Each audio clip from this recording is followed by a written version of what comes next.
Hello guys, welcome back to the CCNA video series brought to you by ABY Design and Tech. In this video, we are going to look at how to configure Rapid Spanning Tree Protocol. So, by default, Rapid Spanning Tree Protocol is not enabled. And to enable it, all we do is use the command spanning tree mode rapid pvst. And that's it. Yeah, literally, that is it. I mean, like, the configuration items are all the same, so we can still change. We still got the root primary, root secondary commands. We still got the root priority command. We can still change STP cost because we still got the same show commands even. So this command literally just changes how STP operates in the background in terms of that proposal and agreement process. That is the biggest change to spanning tree with rapid spanning tree. And so what we are going to focus on in this lab is obviously enabling rapid spanning tree protocol, but also just this fast convergence process. That's going to be our main focus in this lab. And this is going to be our STP topology. So it's going to be the same STP topology from the STP configuration lab. And to be fair, it's already going to be set up. So switch 1 and switch and switch 3 are already going to be the root bridge for VLAN 10 and 20. So that's already a given, and then all we're going to do is then focus on this proposal and agreement process and kind of like see this process in action. So I'm going to pause the video. The next time you see my screen, I will be on the command line interface of a Cisco switch. So guys, we're on switch 1. If I do a show spanning tree VLAN 10, this is going to be the root bridge. And I want you to focus there, enable protocol IEEE. If I now do the command to enable it, spanning tree mode, we have different modes. We're going to choose rapid pvst+. If I do show spanning tree VLAN 10, it shows you here the enable protocol is now rapid spanning tree protocol. And that's literally it. That is how you enable rapid spanning tree protocol. And I don't need to go over the root primary, root secondary command because we've already seen those. So what we're going to focus on now, I'm going to go over to switch 2 and obviously to switch 3. We're going to enable spanning tree rapid pvst plus on those switches. It's rapid spanning tree mode rapid pvst plus. That's fine. And we're going to do the same thing on switch 3 now. Just enable rapid pvst plus. So conf t spanning tree rapid pvst plus spanning tree mode rapid pvst. Okay, and again, if I do a show spanning tree VLAN 10. Oh, this is brilliant. So we've already seen this now. It's fantastic. It's fantastic. As you can see, he knows he's the root bridge. He's now going to be sending a proposal. This proposal sent to switch 1 and switch 2. Essentially says, guys, I am your best path to reach the root bridge. If I just scroll down a bit, as you can see, transmitting a proposal. Yeah, you can see I've received an agreement on FA0/2. So FA0/2, that goes to switch 2 from our topology diagram. So that goes to switch 2. And so that means is that switch 2 agrees with switch 3, saying that yeah, I agree with you. You are my best route to reach the root bridge because you are the root bridge, and the path that I can use to reach you is my best path. Now we should see that on FA0/1 as well. So if I just give me a second, let's have a look at that.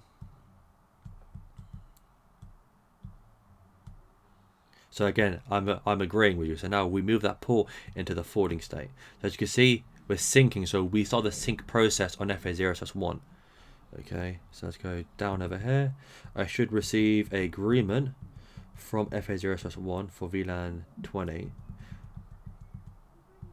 Brilliant. So as you can see, this is another thing that we can see about this process. So the way the spanning tree used to work was the original slow spanning tree is that we would choose our root ports, our designated ports to build the topology, and then we would just wait. We'd go, okay, I've got my port state, so let's go listening, let's go learning, and then forwarding. But that was so slow. Whereas rapid spanning tree protocol, it's quick. It's like, I'm the root bridge, proposal. Okay, do you agree with me? Agreement, brilliant. And then switch 3. Okay, proposal, and that's what we're seeing here. So as you can see, we have received a superior BPDU on FA0/1. Now FA0/1 is the new root port, okay? I'm blocking FA0/2 now, okay?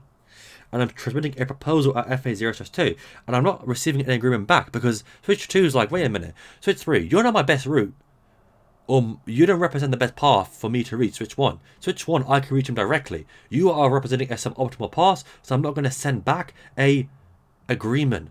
So that way, that port stays in the blocking state. So as you can see, proposal was continuously sending proposals on that. And then all we do, we then go back through the normal spanning tree process of trying to figure out who should be designated, who should be blocking. Once we figure that out, then we go back to, okay, learning, 15 seconds, and then finally forwarding on the designated port. And so the reason why we do that, the whole point of rapid spanning tree protocol is to build the forwarding paths as fast as possible with the proposal and agreement process. For the paths which are blocking, it doesn't matter if the designated port on that path takes 15 seconds to come up or 30 seconds to come up, because we already have end-to-end reachability, because we built those forwarding paths through the proposal and agreement process. So we've already seen that process now. So now let's see how a switch reacts to things like indirect link failures and direct link failures. So obviously we saw in this STP configuration video in the STP lab that with the indirect link failures 50 seconds, with the direct link failures 30 seconds. So let's see how that works. So let me just get my bearings. So I need to go back to switch. Let's go back to switch 2, okay? Just give me a sec. So spanning tree VLAN 10, who's I'm alternating. I should be receiving BPDU. So again, if I do a show spanning tree, let's go interface. So for the VLAN 10, sorry, interface FA062 detail. Okay, let's see this. As you can see, if I do that again, so as you can see, I'm receiving BPDUs, but I'm not sending BPDUs. BPDUs are only sent out the designated port. Now, the difference between rapid spanning tree and normal spanning tree, with rapid spanning tree, we don't propagate BPDUs on. Instead, each switch will generate and send its own BPDUs out its own designated ports. So we're no longer propagating. So that means if for whatever reason the root bridge stops sending BPDUs, I will still generate and send BPDUs based on the root bridge information I have, because obviously once I receive the BPDU, I store the root bridge information on my device. That's how we can see it with show spanning tree commands. So that's done. So what we're gonna do now? Okay, so let's do this. So let's go. Okay, debug spanning tree events. I'm going to shut down the interface FA061. Let's go shut down. Conf T. Yeah, let's see this process now. Interface FA061. Let's go. So obviously this is in the blocking state. Before will take 30 seconds for it to go forwarding, but let's see what happens now.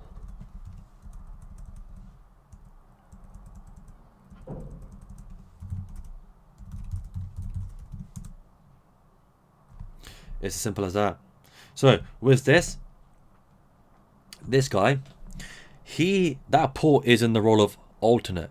And remember, it's an alternate port, means it's an alternate path to reach the bridge. So I can move that directly into the forwarding state. And that's exactly what happens. So instantaneous is FA062 is a new root port, and that's it. So now if I go back to interface FA061, let's see what happens then. If I do a no shutdown, let's see what happens then. So obviously that's going to be our new root port, because it's going to be a better path to reach the root bridge.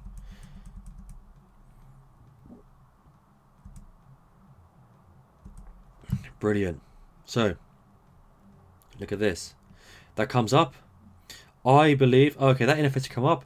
I'm going to transmit a proposal message. Wait a minute, I received a superior BPDU on FA0/1. That is now my new root port. I'm blocking FA0/2. As you can see, he's still transmitting the proposal saying that I've got the fastest path to reach the bridge. I've got the fastest path to reach the bridge, and this is for VLAN 20.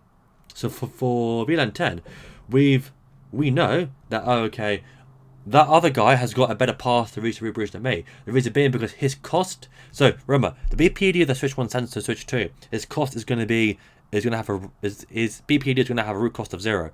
The BPD that I'm sending has got a root cost of 19, meaning it's a superior BPD because the cost is less. So now he's going to send it to me. He's a better candidate to be the root bridge. Okay, so I understand that. I've received a superior BPDU on this link. Now I'm going to calculate my best path to reach the root bridge, and the proposal, if that is the best path, then guess what? I'm going to send back a agreement. And now it changes FA0/2 into the alternate port, okay? Now over here, because that link has come up, for VLAN 20, we're sending BPDUs with the proposal bit set. We're not receiving anything back, so that means that we go through the learning process and then forwarding. And so as you can see, we're building the forwarding path so quickly, it's unbelievable. So that's how that works. Let's have a look at how an indirect link failure works. So obviously this is the one that took 50 seconds. That's right, 50 seconds to go into forwarding. So if I do a show spanning tree VLAN 10. Spanning tree VLAN 10, if I do that. Okay, so I'm not receiving it. So if I go now here, show spanning tree VLAN 10, interface FA0/2 detail. As you can see, give it a second. I'm not receiving any BPDs on the interface, so let's see what happens now. Interface FA0/1, let's go shut down. So let me make sure that obviously we got debug explanatory events. And to be fair, everything I'm doing here in this lab, guys, you guys can do as well. I encourage you to play around with this stuff and to use debug messages to see what's actually going on, because this will help cement the concept so much better, because you can see how the switch actually works all these things out instead of me just explaining it to you. Let's go 0/1, let's go shut down, see what happens now.